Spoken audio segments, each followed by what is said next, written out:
अब चलते हैं फाइनली वाटर साइंस।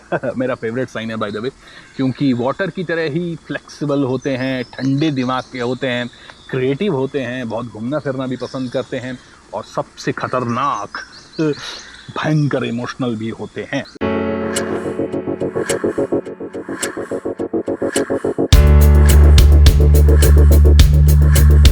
इसमें सबसे पहला साइन आता है कैंसेरियंस। ओके, लास्ट फेज में है by the way water sign में। दोस्तों, कैंसेरियन नर्चरिंग साइन है, नर्चर करना चाहते हैं, न्यूट्रिशन देना चाहते हैं, इसलिए कैंसेरियन बहुत सारे डॉक्टर्स और सेवक्स भी पैदा होते हैं जो समाज सेवा भी करते हैं, और डॉक्टर्स हीलर्स अच्छे होते हैं कैंसेरियंस। और क्योंकि इमोशनल साइन है, चंद्रमा का साइन है, उसीलिए सेंसिटिव भी बहुत होते हैं। ये थोड़ा सा ध्यान रखने वाली बात है सर। कैंसेरियन डिप्रेशन जब भी आता है, सबसे पहला सिम्टम होता है अपने आप को कमरे में बंद कर लेना। किसी से बातचीत नहीं करना, फोन को नहीं उठाना, and you surround yourself, you put yourself in a cage, and that is where the problem lies. क्या कर सकते हैं कैंसेरियंस? तो सबसे पहला काम, अपने आप को एक्सप्रेस करिए किसी के सामने, anybody you love and trust.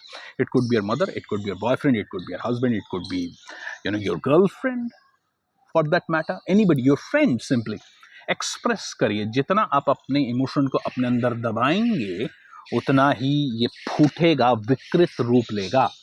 याद रखिएगा, थोड़ापन से होता ही इसलिए क्योंकि कहीं ना कहीं कोई गंदगी डिप्रेस्ड रह गई है, छुपा रह गया है, अंदर दबा रह गया है। वैसे ही आपके मन का जो फोड़ा है डिप्रेशन, एंजाइटी, मेंटल हेल्थ का, वो तभी ठीक होगा जब आप उसको गार्बेज आउट करते रहें। किसी ने गाली दी, आप भी उठा के गाली दे दो धड़ाम से। मैं एनकरेज नहीं कर रहा हूँ, लेकिन garbage out is very very important. चाहे वहां पर करो या घर पे आके किसी के सामने अपना शेयर कर दो, वेरी सिंपल। अब आते हैं स्कॉर्पियंस पे। ये थोड़ा टेढ़ा साइन है शुरू से ही। दोस्तों, मैं पर्सनली ये फील करता हूँ कि स्कॉर्पियंस जो है ना, वो क्योंकि डेबिलिटेटेड साइन ऑफ मून है, तकलीफ इनको ज़्यादा रहती है ऑलवेज, चाहे ये कुछ भी कर लें। Scorpions are always in trouble, specially mental health में, डिप्रेशन में।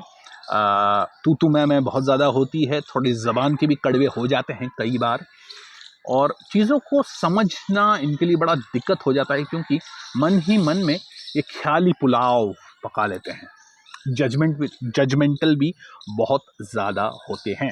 सो what you need to do, क्योंकि बहुत पैशनेट होते हैं, इंटेंस होते हैं, तो डिप्रेशन भी इनको उतने ही पैशनेट और इंटेंसिफाई होकर ही आता है इनके लाइफ में। मेंटल हेल्थ से भी बहुत ज़्यादा भुगतते हैं। However, you need not worry, थोड़ा सा लाइफस्टाइल में चेंज करिए। क्या करना है? स्पिरिचुअल प्रैक्टिसेस जैसे प्राणायाम, आर्ट ऑफ लिविंग, किसी स्पिरिचुअल गुरु के साथ मंत्र सिद्धि या पिलग्रिमेज, कहीं घूमने चले जाइए, अमरनाथ, केदारनाथ, व्हाटएवर, माता के यहाँ चले जाइए।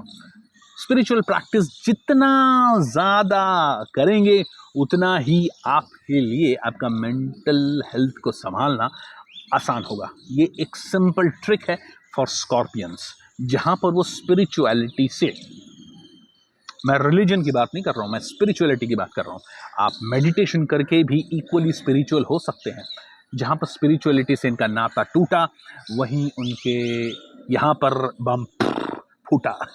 ये प्रॉब्लम है। ऑल राइट, अब आते हैं दोस्तों पाइसीज में।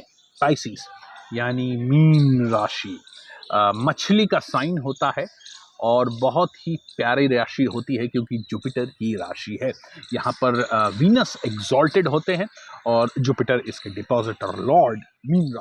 मीन राशि का मेन प्रॉब्लम है एम्पैथेटिक होना, यानी दूसरे को तकलीफ देकर खुद भी तकलीफ में आ जाना। कोई रो रहा है तो आपके आंखों से आंसू, कोई हंस रहा है तो आपके मुंह में हंसी, और यही एम्पैथी का प्रॉपर्टी आपको बनाता है वनरेबल। Be careful.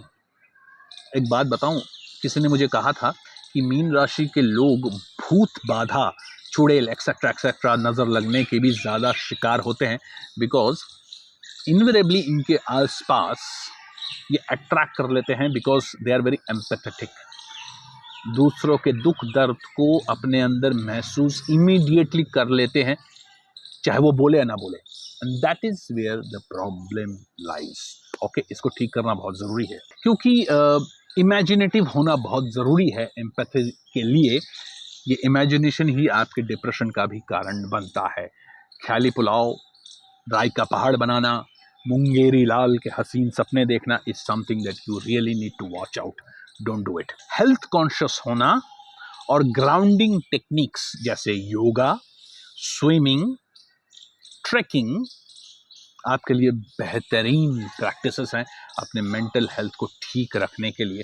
जितना घूमने फिरने जाएंगे, वैसे तो पाइसिस वाले जनरली फॉरेन ट्रैवल कर ही लेते हैं, अगर नहीं कर रहे हैं तो ज़रूर, अगर आप अभी मेंटल हेल्थ से परेशान हो रहे हैं तो इनवेरेबली बहुत दिनों से घूमने नहीं गए आई नो दैट, घूमने चले जाइए कहीं पर दूर कहीं।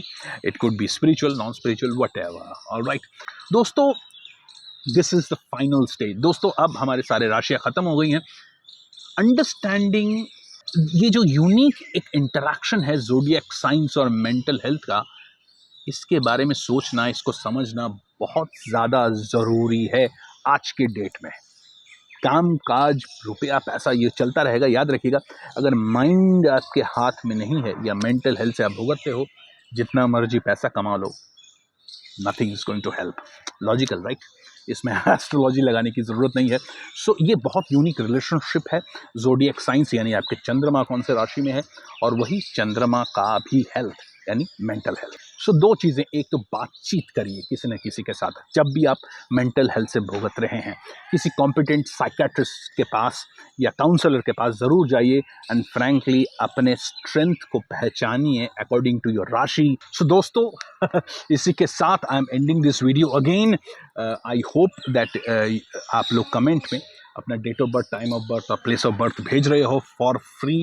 One question only, deep birth chart analysis. Okay, तो इसी के साथ जय बाबे, जय गुरु, जय रावण, जय भैरव। याद रखिएगा, मन चंगा तो कटौती में गंगा, या कटोरी में गंगा।